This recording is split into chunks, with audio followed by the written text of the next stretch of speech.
gorgeous, sexy creature. Welcome to Practice Intimacy. This is the place to be to learn all about love, sex, and how to have the best relationships you possibly can. My name is Jamie Lynn. I'm a marriage and family therapist in the Austin area. And before we actually talk about our topic, I just want to tell you something I just saw that really tickled me and kind of delighted me. So I have this beautiful view outside. It is gorgeous. There's so many good trees, and I just saw on one of the trees real close to me a lizard and a squirrel coming up on either side of the tree, and they startled each other and then both ran in the same direction and startled each other again and then went in separate directions. And it was hilarious. It was a tree lizard and a squirrel. And I just started cracking up. I thought it was the funniest thing. I still think it's the funniest thing. And the reason I'm telling you that story is only because I hope that you will let yourself just be delighted whenever you're moving through the world, because there's so many things happening out there that are just fun to watch. So many experiences you can have just by going outside and looking around at the animals, at the plant life, at people, if you happen to be in a place where there's tons and tons of people. Though I personally tend to prefer like looking at nature. There's something more soothing about that to me than looking at people. Both are interesting. Nature's a little bit more soothing. We could talk about why, maybe in another video. But anyway, that was delightful. I loved it. So what we're actually talking about today is sexy language. A lot of what I'm going to say, you're gonna have to figure out. I'm pretty sure you'll be able to take a guess based on context clues of what you will see, but YouTube has some pretty strict rules about what I can and cannot say. So you'll have to figure out what I'm saying. I guess you can. I think you'll be able to. We'll do our best in editing. So language. Language is a really important part of sex for a lot of people. Not everyone. Some people don't want to talk at all whenever they're having sex, but for many people, some kind of language is useful, even if you're just in the like flirtation phase, whether you've been together for weeks or you've been together for years. Hopefully there's some flirtation happening. That might be through text, that might be before you leave your house in the morning. There's something that you say to your partner that's going to let them know like, ooh, something's gonna happen later.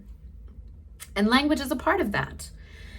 And so what we're going to talk about is what kind of language turns you on. That's really the most important thing. What turns you on and what turns your partner on? Because if you're using language that is a turn off for your partner, your sex life is probably going to suffer a little bit. So becoming aware of what works for me, what works for them, where's the overlap, where can we play with language in a way that feels really hot and sexy to us is a good thing. Let's start with the things that are not super sexy, okay? I'm thinking of, today we're just gonna talk anatomy. We might talk about other things in the future, but today we're gonna talk anatomy. The words penis and vulva are not particularly sexy. And so, I don't know, if somebody were to say, come over tonight and lick my vagina, lick my penis, that might not be the most fun thing to hear in the world. That might not get your gears going. I don't know, maybe for some people it would. Awesome, tell your partner that. If it does, amazing. And for most people, it's not going to. I remember I had a boyfriend at one point who, when I would say the word penis, just in casual conversation, because I talk about sex a lot, he was like, penis sounds like some kind of weird vegetable. I don't like it. And I was like, yeah, that's fair. And then vagina, I actually hate the word vagina because the etymology of it, it's something along the lines of meaning like a sheath for a sword. And I don't like anything that implies that a vagina is designed to have something put in it. Biologically, in order to have babies, sure. The way that we've had babies for thousands of years is penis in vagina sex. But that is not the purpose of a vagina, in my opinion. A vagina is for whatever that person who owns it wants it to be for. And so implying that it's meant to be The sheath for a sword is inappropriate in my opinion. I just don't like it. So that's not my favorite word, even though it is the correct term in the English language right now for that part of the body. Although I will say, because a lot of people don't know this, the vagina is the internal portion of that particular part of the body, whereas the vulva is everything you see on the outside. So the outer labia, the inner labia, that's the lips, the clitoris, all of what you see on the outside is actually the vulva. Vulva kind of rolls off the tongue nicely. That one could be sexy for some people. That could be what some people want to hear whenever you tell them, hey, I'd like to do this with you tonight. I'd like to touch you in these ways on your vulva. That's not bad. It's kind of nice. Some other ones that move a little bit more into the sexy space would be words like or, and some people love these words. They love hearing these words. They love saying these words. It's really hot for them. It's a way to make a differentiation between like regular anatomy talk versus sexy bedroom talk. And so check in with yourself. Are these words you like hearing? And maybe you like one but not the other. Pay attention to yourself.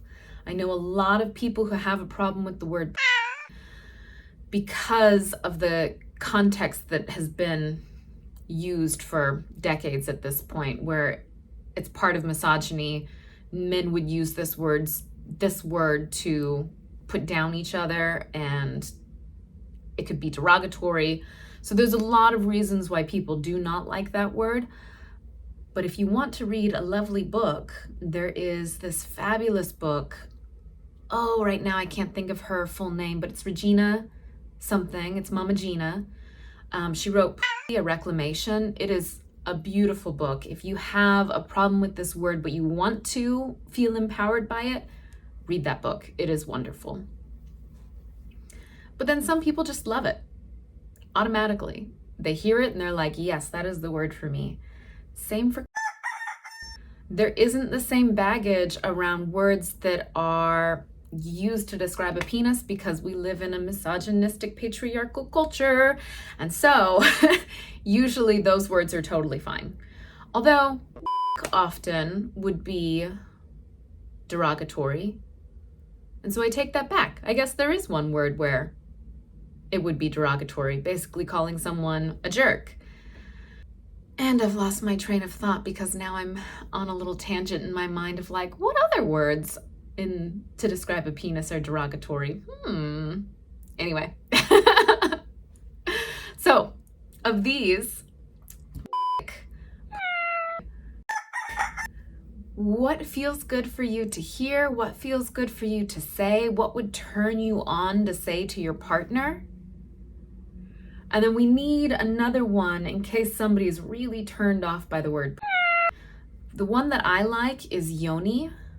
And this is a Sanskrit term meaning sacred space.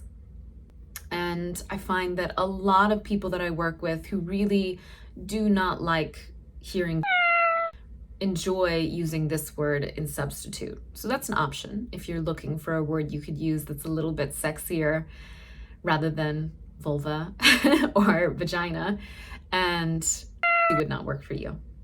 It's an option. The important thing first is to come into contact with what do I like? What sounds good to me? What feels good to me? What would I want to say to my partner? What would I want to hear from my partner in the bedroom? And then once you know that, talk to your partner about what they would want to hear. Because just because it words have been hard today. I've done 3 videos now and all of them I've stumbled. Here we are. Just because it turns you on does not mean it's going to turn your partner on. So if you're sending them a text message like, ooh, the things I want to do to your tonight, and they're like, ooh, I don't like that, then you're unfortunately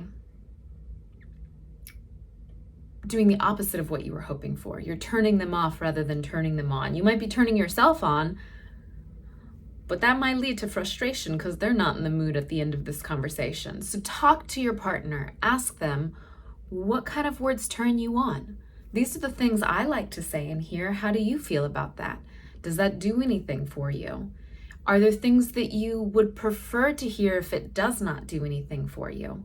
Or more, like if it's neutral but it turns you on, that's probably fine. Talk to them about it, but that's probably going to be fine. If they're neutral about the word, but you're like, yeah, this feels hot to me, probably cool.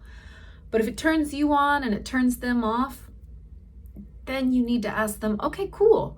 What words would work for you? What would you like to hear? And then you can maybe even make a little bit of a request here. Requests are always open to hearing no. A request is not a demand, you have to do this. A request is, hey, will you do this for me? And if it does not cost you anything in terms of feeling turned on. But if you would be willing to say these things to me that turn me on, I'm gonna get hot.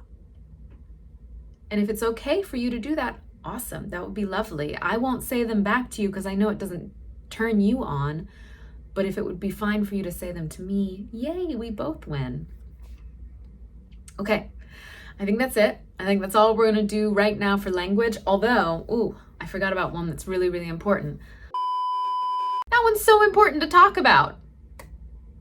Some people love that word. Some people hate that word. So find out what would work for you, what would work for your partner. Do you prefer making love? Do you prefer, wow, there aren't many words to try and describe this one. Do you prefer just saying sex? That one's not super sexy, to be perfectly honest, but it gets the point across. Yeah, I think making love is the main one that's coming to me right now. Haha, no pun intended. In that case, there actually wasn't a pun intended. It just happened. But yeah, that's another word. Asking your partner, what feels better to you? Hearing me say, can we have sex tonight? Or will you f me tonight? And the important thing is listening to yourself first. What do you like? Communicating that to your partner and seeing if that would turn them on too. And if it doesn't, then finding what would. Being curious, being open to, okay, you're different. Something else would be better for you. Tell me about it. I'd love to hear what's going on inside of you. What would be erotic and exciting in your mind when you hear me say it? Language. Okay. I hope that you enjoyed this. Tell me what you think in the comments, please. Remember to like this video. Remember to subscribe to my channel. And I will see you next time. Bye for now.